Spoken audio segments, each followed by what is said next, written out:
அதாவது நம் வீடு கட்டுற பாவகம் 4ஆம் பாவகம் அப்படின்னு சொல்லுவாங்க. வீடு கட்டுறது 4 பாகம் இல்லை, மொத்தம் 4 பாகம் இருக்கு. எப்படிங்க அப்படின்னா, கேந்திரஸ்தானம் ஒன்று நம் ஜாதகத்தில் உள்ளது. அதன் பேரு சதுர்த்த அம்சம் அப்படின்னு சொல்லுவாங்க.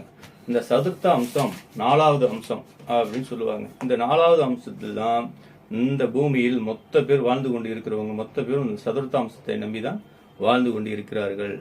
அதனால் இதற்கு எந்த ஒரு அடிப்படை கிடையாது.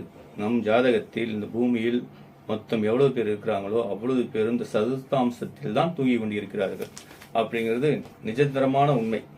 அதனால நம் சதுர்த்தாம்சத்தை தெளிவாக பார்த்தால் அவங்களுடைய மொத்த பலன் அதுல தான் தெரியும்.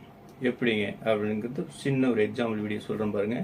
சதுர்த்தாம்சம் லக்னம் என்பது நாம் குடியிருக்கும் வீடு. லக்னத்திற்கு 4ஆம் இடம் நம் வீடு கட்டு கூடிய யோகத்தை கொடுக்கக்கூடிய வீடு.